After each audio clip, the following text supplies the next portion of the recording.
tema que é quando o passado atrapalha o futuro. E tenho estado um pouco, temos baseado um pouco na história do povo hebreu, na experiência do povo hebreu, desde que desceu até o Egito, até que entrou na Terra da Promessa. Várias fases, e nós procuramos sintetizar essas fases e procurar também compreender o que aconteceu e adaptar à nossa vida hoje. Ao nosso, porque é para isso que a Palavra de Deus serve. É para adaptar à nossa vida, aplicar à nossa vida. A Palavra de Deus que não tem aplicação, para pouco serve, não é? Só abençoa daqui para cima, não é? Mas quando pode ser aplicada à nossa vida, abençoa também a nossa alma e abençoa e influencia toda a nossa vida. Nós já falámos inicialmente de um povo sem terra, quando o povo hebreu desceu até o Egito não tinha terra, estava numa terra estranha. Falámos bastante sobre isso, embora fosse uma terra muito abençoada, uma terra que tinha uma grande produção, era uma terra irrigada pelo rio Nilo, uma grande extensão, muitos quilómetros, e eles estavam ali, estavam na melhor terra possível, talvez que podiam estar, mas tinham um problema, era que não era a sua terra. Não era a sua terra. E porque não era a sua terra, não era ali que Deus os queria. Porque Deus tinha prometido a Abraão dar-lhes uma terra que manava leite e mel, e não era no Egito, com certeza. Era num outro lugar. Até que muitas coisas aconteceram e eles tiveram que sair e ir para outro lugar, digamos, à força. Então, nós refletimos sobre isso. Depois falámos também de um povo sem lei. Ou seja, durante aquele período em que eles estavam já depois do êxodo, de sair do Egito, estavam no deserto, mas ainda não tinham recebido a lei pelas mãos de Moisés, e chegámos à conclusão que um povo sem lei, um povo sem Deus é um povo sem lei, um povo sem uma bússola, sem uma orientação moral, enfim, pensando pela sua cabeça, sendo influenciado por aqui, por ali, por este e por aquele, e sem ter uma convicção, um propósito na sua vida. No domingo passado falámos sobre um povo sem esperança, às voltas no deserto. E o que é que aconteceu na maior parte daqueles anos do deserto, daqueles 40 anos? Eles andavam às voltas, com a casa às costas, com o templo às costas, sujeitos a tantas dificuldades, a tantas contrariedades, e não conseguiam ter esperança. Porquê? Porque eles tinham descrido desde o princípio, tinham murmurado contra Deus e Moisés logo no início, porque não tinham carne, porque não tinham água boa para beber, e por isto e por aquilo, em vez de confiar no Deus que os tinha libertado do Egito para fora. Eu sei que aquilo que chamamos o salto de fé é qualquer coisa que faz a diferença na nossa vida. Há momentos em que é preciso dar um salto de fé, em que é preciso pôr as cartas todas na mesa. Há momentos em que é preciso dizer, pronto, eu vou-me despojar de mim mesmo e vou mesmo crer em Deus e esperar em Deus.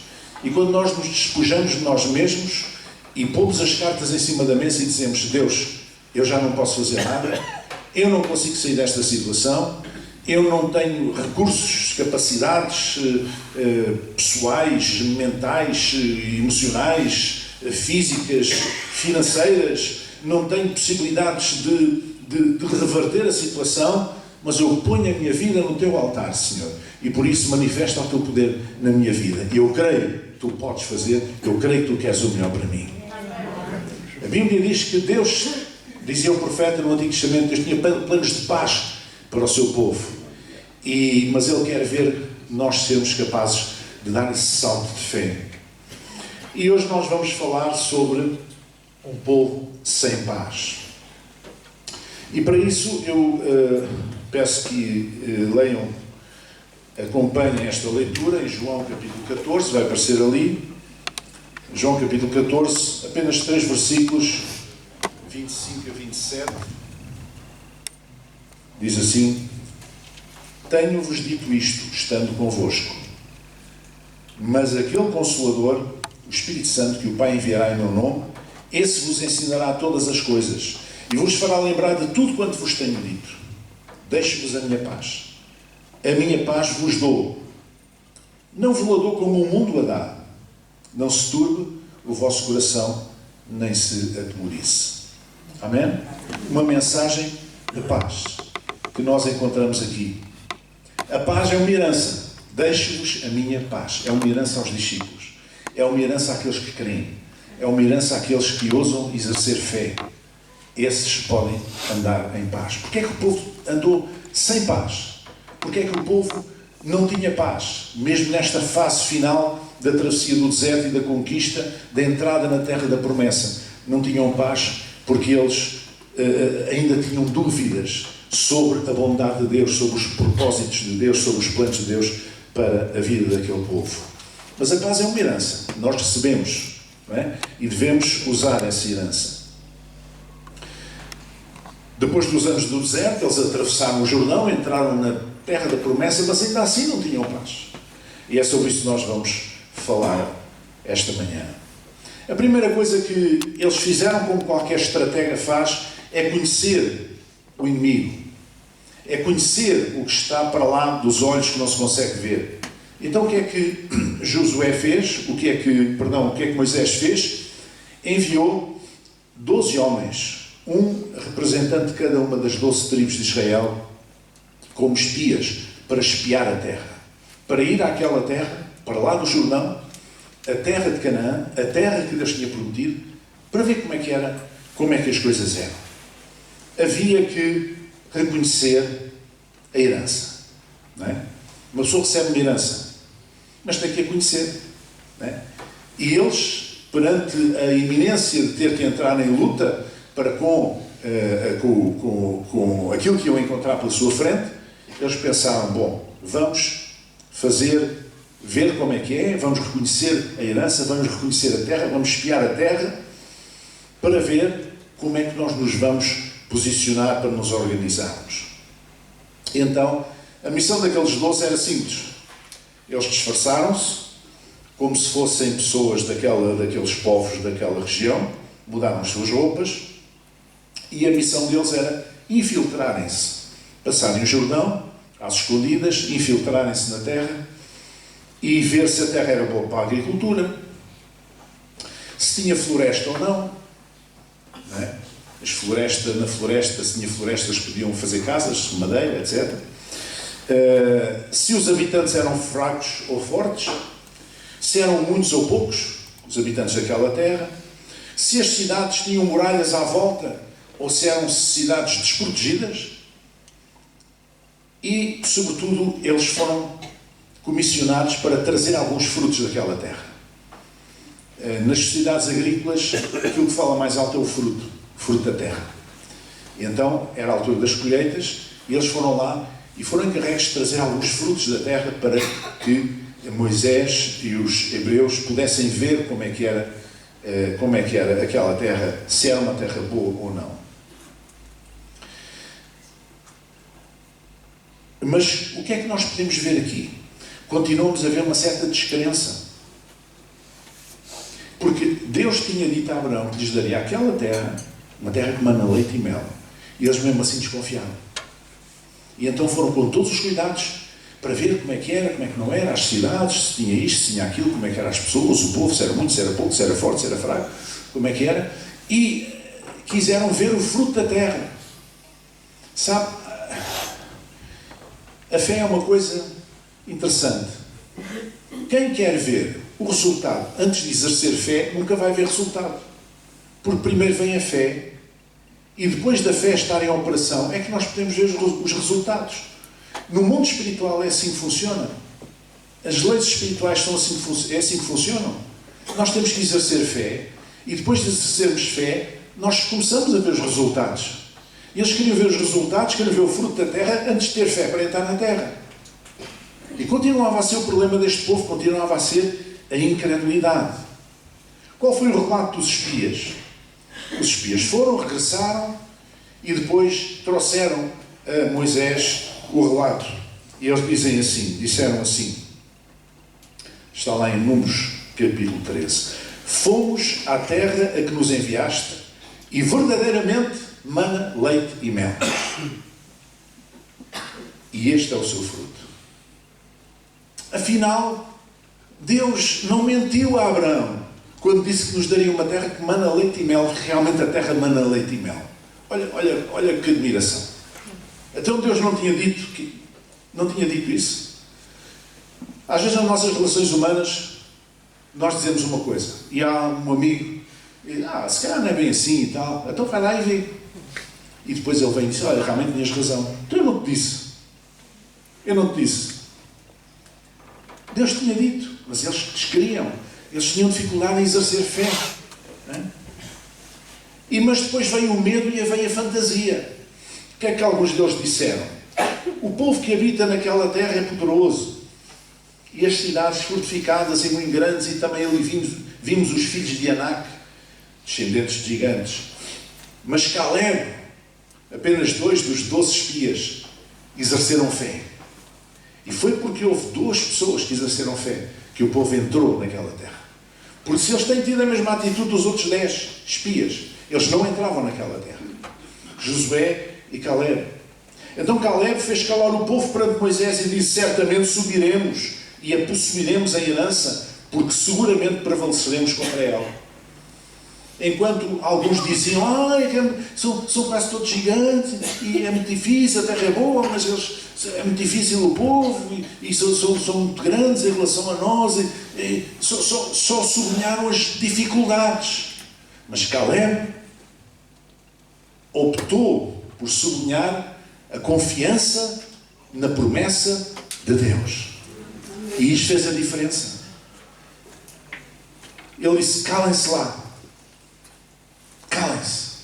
Certamente subiremos e possuiremos a herança.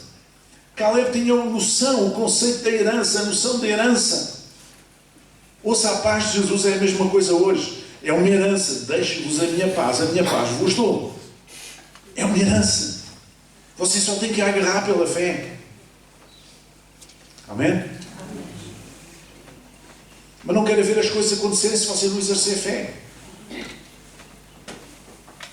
Seguramente prevaleceremos contra ela, mas os outros 10 espias continuaram a difamar a terra, dizendo que os habitantes eram todos gigantes, ou quase. Nós temos que optar, num momento de dificuldade, entre 2 coisas. Ou cedemos ao medo, ou exercemos fé e temos confiança na palavra de Deus, nas promessas de Deus. É uma escolha que temos diante de nós. Ou cedemos ao medo, ou exercemos fé. E o medo é uma coisa terrível. Há pessoas que morrem de medo, há pessoas que matam por medo, há pessoas que provocam os piores disparates da vida por medo, porque têm medo. Ou então podemos optar pela fé e confiança no Senhor. O medo não nos dá paz, não nos deixa viver em paz e muito menos conquistar o que quer que seja. Se você tem uma expectativa na sua vida de conquistar alguma coisa, na sua vida profissional, nos seus relacionamentos, seja lá onde for, e você optar pelo medo, eu digo-lhe, você não vai conquistar coisa nenhuma. Se você agir em medo, você não vai ganhar coisa nenhuma, não vai conquistar coisa nenhuma, não vai dar um passo em frente. Está paralisado pelo medo. Mas quando nós optamos por confiar em Deus, não só conquistamos, se Deus prometeu, Ele vai cumprir, se nós querermos, como estamos em paz. Amém? Estamos em paz. Mesmo no meio da luta, mesmo no meio da adversidade, mesmo no meio da dificuldade, nós podemos ficar em paz, se nós queremos em Deus. A minha vida está nas mãos de Deus. Aconteça aquilo que acontecer, Ele é o meu Senhor, o Senhor é o meu pastor e nada me faltará. Por isso, não tenho medo. Não tenhais medo. Foi a primeira palavra de Jesus, do Cristo ressuscitado, aos seus discípulos, que estavam cheios de medo. Não tenhais medo. O medo é uma coisa do inferno. O medo é diabólico. O medo paralisa. O medo impede-nos de ter paz. O medo impede-nos de conquistar aquilo que seja. O medo impede-nos de dar um passo em frente. Entretanto, Moisés morreu lá no alto Monte Nebo e depois Josué sucedeu e agora havia um outro passo a dar. E o passo era passar o Jordão. Agora era preciso passar o Jordão. Agora havia que dar o passo decisivo, o passo final. Há um momento em que nós podemos avaliar as circunstâncias que estão à nossa volta, mas há sempre um momento em que nós temos que optar entre ficar paralisados pelo medo ou dar um passo em fé. Há sempre um momento em que nós nos dispomos a caminhar sobre as águas. Com Pedro aconteceu o contrário. Ele primeiro encheu-se de coragem e depois, quando sentiu o ventinho, né? Aquela história que Jesus, aquele episódio que se conta no Mar da Galileia, que Jesus apareceu caminhando sobre as águas e Pedro diz: se és tu, um fantasma e tal. E Jesus disse: não sou eu, sou eu. Ele tinha ficado para trás e Pedro disse: Senhor, se és tu, manda-me ter contigo sobre as águas também. E ele foi. Ele disse: bem. E ele caminhou e deu alguns passos sobre as águas também. Mas depois sentiu aquele vento fresco, já afastado do barco, teve medo e começou-se a afundar. Mas Deus deu-lhe a mão. Aqui foi ao contrário, não é? Mas normalmente é assim, quando nós não temos medo, nós nem sequer ousamos sair do barco. Quando temos medo, nem sequer ousamos dar um passo. Amém? Agora havia que passar o Jordão. Era um momento decisivo. Era o dia D. Era um momento certo para dar um passo. Há sempre um momento em que nós temos que dar um passo em fé. Amém? Diz assim a palavra de Deus: porque há de acontecer que assim que as plantas dos pés dos sacerdotes que levam a arca do Senhor, o Senhor de toda a terra, repousem nas águas do Jordão, se separarão as águas do Jordão, e as águas que vêm de cima pararão amontoadas. E aconteceu que, partindo o povo das suas tendas para passar o Jordão, levavam os sacerdotes e a arca da aliança adiante do povo. E quando os que levavam a arca chegaram ao Jordão, e os seus pés se molharam na beira das águas, porque o Jordão transbordava sobre todas as suas ribanceiras, todos os dias da ceifa, pararam-se as águas que vinham de cima, levantaram-se num montão, muito longe da cidade de Adão, que está ao lado de Zartã, e as que desciam ao Mar das Campinas, que é o Mar Salgado, que hoje é conhecido como Mar Morto, e foram de todo separadas. Então passou o povo em frente de Jericó. Porém, os sacerdotes que levavam a arca da aliança do Senhor pararam firmes em seco, no meio do Jordão, e todo Israel passou a seco, até que todo o povo acabou de passar o Jordão. Está escrito lá em Josué capítulo 3. Amém? Toda a gente sabe a história de quando o povo hebreu saiu do Egito para fora, do Êxodo, quando Moisés tocou com a vara nas águas, as águas se abriram, mas pouco se fala deste acontecimento. Foi muito semelhante no Jordão. Os sacerdotes levavam a arca e quando eles tocaram as águas, as águas se abriram e o povo passou. Há um momento em que temos que agir em fé. Repare, eles não sabiam como é que Deus ia resolver a situação. Eles não sabiam previamente como é que Deus ia fazer, de maneira daquele povo todo, mulheres, crianças, velhos, animais, tudo, passar aquelas águas, porque o Jordão tinha as águas muito elevadas. Alguns iam se afogar com certeza. E eles tiveram que optar entre o medo e a confiança. E a fé em Deus. E quando eles decidiram exercer fé, Deus respondeu. Ele disse: façam assim. E eles, depois, perante aquilo, pensaram: olha, não nos tinha passado pela cabeça que Deus ia fazer as coisas desta maneira. Não sabia como é que havia de fazer. E muitas vezes nós queremos ser Deus. Alguns até querem dar ideias a Deus, dar soluções a Deus. Deus devia fazer assim, Deus se calhar vai fazer desta maneira. E não é que Ele, para brincar connosco, às vezes faz exatamente ao contrário. Coisas que não estamos nada à espera e que nos ultrapassam, que nos ajudam a ultrapassar a situação, e nós não estamos nada à espera, e é exatamente isso que acontece, ao contrário das nossas expectativas. Mas Deus funciona assim. Depois de passar o Jordão, havia que conquistar aquela terra, conquistar Jericó, que era a primeira cidade, uma cidade com muralhas muito grandes, mas depois de Jericó veio a cidade de Ai e outras várias batalhas que aconteceram, e esta fase de conquista da terra fala-nos da vida cristã. A vida cristã é um conjunto de batalhas. É feita de muitas batalhas. Nós estamos sempre em luta. No mundo espiritual, nós sabemos, se temos discernimento de Deus, que há uma luta constante. Mas quando Jesus está do nosso lado, nós não somos vencedores. Nós somos mais do que vencedores. Amém? Por aquele que nos amou. É o que diz a Escritura. E assim foi. E o povo de Israel venceu aquelas batalhas, instalou-se naquela terra e começou, digamos, deixou finalmente de ser um povo nómada para ser um povo sedentário. Mudaram a sua economia, mudaram o seu estilo de vida, de um estilo de vida precário para um estilo de vida mais sólido, mais estável. Construíram as suas casas, dedicaram-se à agricultura, enfim, e agora tinham uma vida mais estável. E aquilo que eles enfrentaram a seguir foi uma coisa que, graças a Deus, nós não temos hoje. Mas há muita gente que insiste, que pensa que nós vivemos no tempo do Antigo Testamento. E muitos crentes, muitos cristãos pensam assim ainda. E aquilo que eles passaram a enfrentar foi uma justiça que se chama justiça retributiva.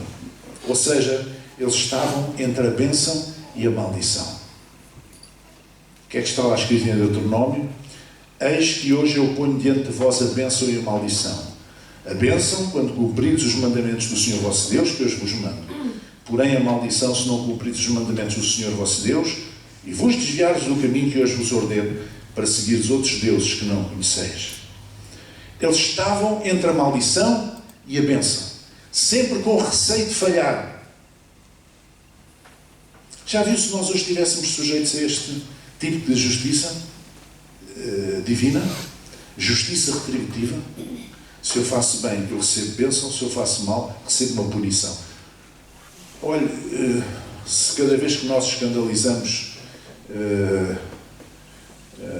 que os nossos olhos nos escandalizem e nós fôssemos arrancar um olho, estávamos cegos há muito tempo, não é? Estamos bem arranjados. Nós não vivemos debaixo da justiça retributiva. Isto foi um momento de vida do povo. Eles não conheciam ainda a graça de Deus. Nós hoje vivemos no tempo da graça.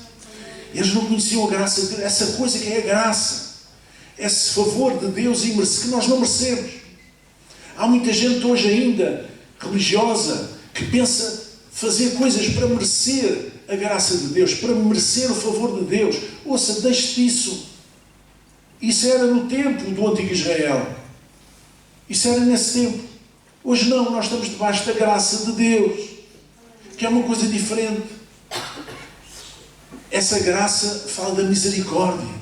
Jesus levou na cruz do Calvário os nossos pecados, as nossas falhas, os nossos erros. Amém? E nós, exercendo fé nele, nós ficamos livres, digamos, dessa punição de Deus. Deus é o nosso Salvador, é aquele que nos livra do mal que decorre dos nossos erros. E pela sua graça, pela graça de Deus, essa graça admirável, nós podemos não viver já hoje sobre o regime da justiça retributiva, mas de vivermos no tempo da graça de Deus. E dou muitas graças a Deus porque não vivo no tempo da justiça retributiva. Porque isso, qual é a vantagem? Qual é o mérito? Se uma pessoa faz... Isso é a justiça humana que funciona assim. Nós temos um Código Penal, um Código Civil, temos leis, temos direito, e se um cidadão cometer um erro, um crime, supostamente ele vai ser punido por aquele crime. É normal. Se por acaso for um cidadão que cometa, que tenha tido uma atitude muito altruísta e elevada, possivelmente recebe um louvor de alguém, não é? Uma medalha, uma coisa assim, não é? É honrado. Isto chama-se justiça retributiva. Se eu fizer mal, eu estou amaldiçoado, estou debaixo de maldição. Se eu fizer bem, estou debaixo da bênção. Graças a Deus já não estamos aí. Não temos que andar a pedir licença de um pé para mexer o outro, com medo de errar, com medo de vir uma vergastada lá do céu, ou uma martelada na cabeça logo a seguir. Não, há pessoas que dizem isso, há pessoas que pensam assim. E muitas vezes no nosso meio ainda se pensa assim. A pessoa teve um problema. Aquilo foi castigo de Deus. Olha, esse Deus não é o meu. Esse não é o meu Deus. O meu Deus é outro. O meu Deus é o Deus da graça, da misericórdia. Aleluia. Então nós podemos concluir que, de facto, o passado, o início da peregrinação do deserto, atrapalhou o futuro dos hebreus nos anos do Sinai. A geração que seguiu depois tomou posse da terra apenas quando começou a exercer fé em Deus e na sua promessa. Mas Jesus veio mais tarde revelar a graça. E agora nós podemos ver ali o que é que diz o versículo a seguir, que fala sobre a graça. E vou pedir para ficarmos todos de pé. Leiam comigo, repitam comigo. E todos nós recebemos também a sua plenitude e graça por graça, porque a lei foi dada por Moisés, a graça e a verdade vieram por Jesus Cristo. Amém? E Paulo dizia, o autor da carta aos Hebreus, dizia: graça seja por todos vós. Amém. Interessante, o autor da carta aos Hebreus. Os Hebreus eram os descendentes, não é, dos antigos, do antigo Israel. E o apóstolo está-lhes a dizer graça. Já não é mais justiça retributiva, é a graça de Deus. A graça esteja com todos vós, a graça seja com todos vós. Amém. Este é o fim da história. É que a graça de Deus prevalece. Misericórdia quero e não sacrifício. A graça de Deus prevalece. Há pessoas que pensam, os legalistas: bom, eu tenho que fazer isto, aquilo, o outro, coisa, este preceito religioso, aquele preceito religioso, mais este, não fazer isto, não fazer aquilo, não fazer no outro, não fazer o outro, fazer isto, aquilo, para obter a graça de Deus, a bênção de Deus. Mas a história é ao contrário. A graça vem subverter isso. As pessoas pensam fazer isto para se aproximarem de Deus. Porque se não fizerem isso, não se podem aproximar de Deus. Mas a graça diz o contrário. Diz: aproxima-te de Deus primeiro e Deus vai mudar a tua vida.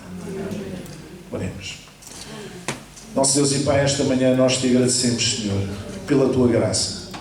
Te agradecemos porque hoje não lidas connosco já com este sistema da justiça retributiva. Não lidas connosco, Senhor, desta forma, mas a tua graça, essa graça inexplicável, essa graça superabundante, essa graça admirável, essa graça que está acima de qualquer outra coisa, nos mostra o teu amor, a profunda misericórdia que tu exerces sobre cada um de nós, Senhor, e o muito amor com que nos tens amado, Senhor. Obrigado, Pai, porque enviaste a Jesus para nos salvar, Senhor, para levar sobre si os nossos pecados. E agora, pela fé nele, Senhor, nós podemos comparecer diante do teu trono, Senhor, com toda a ousadia, Senhor, na tua presença, porque sabemos que o sangue purificador de Jesus Cristo cobre a nossa vida. E nós, aos teus olhos, somos agora, surgimos agora como perfeitos, Senhor. Surgimos aos teus olhos como lavados, como limpos, e podemos entrar na tua presença e gozar a tua presença, Senhor, e gozar comunhão contigo. Bendito seja o teu nome, apesar de ainda sermos imperfeitos, Senhor, mas sabemos que temos um advogado para connosco, que é Jesus Cristo, e quando nós falhamos, nós podemos, em sincero arrependimento, pedir perdão, Senhor, e Ele nos perdoa e nos abre de novo a porta para chegarmos à tua presença. Bendito seja o teu nome, Senhor. Que nenhum espírito religioso persista na nossa mente ou no nosso coração, que nenhum espírito religioso baseado no mérito do homem, no mérito pessoal, Senhor, possa impedir o nosso acesso a Ti, Senhor, mas pelo contrário, que nós confiemos na Tua graça, Senhor, para nos chegarmos a Ti, Senhor, verdadeiramente despojados daquilo que nós somos o que somos, Senhor. Chegamos à Tua presença com sinceridade, com o desejo, Senhor, de querer-Te amar como Tu nos amaste, Senhor, de querer obedecer-Te, Senhor, de querer trazer prazer a Ti, Senhor, com a nossa vida, Senhor, e Tu nos abençoas, e Tu nos aperfeiçoas, e Tu nos purificas pela Tua Palavra. A Tua Palavra é como uma água de lavagem, Senhor, como que nos lava de toda a impureza, Senhor, espiritual. Bendito seja o Teu nome. Te agradecemos pela Tua graça, Te agradecemos pela Tua bênção, Te agradecemos por essa graça que não fecha as portas a ninguém, Senhor, que não fecha as portas a nenhum pecador, seja ele qual for, seja qual for o tipo de pecado. Tu abres a Tua porta, Senhor, a todos aqueles, Senhor, que estão dispostos a olhar para Jesus e a fazer dele o seu Senhor, o seu Salvador da sua vida, Senhor.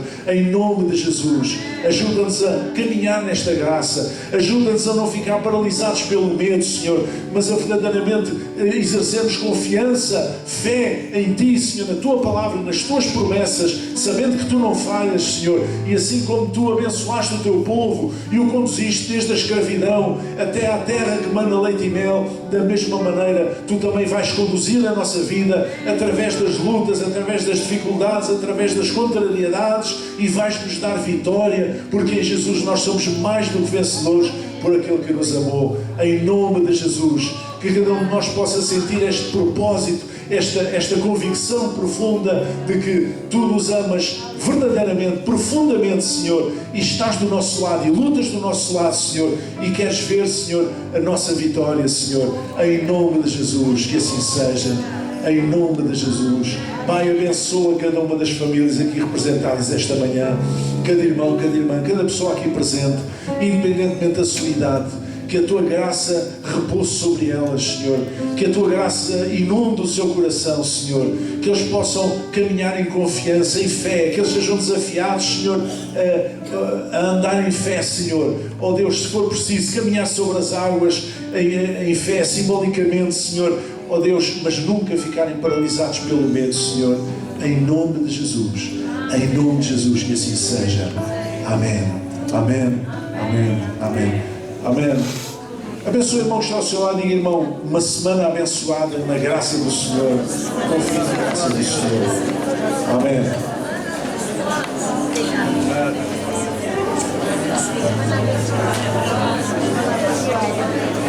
Deus te abençoe e até aqui.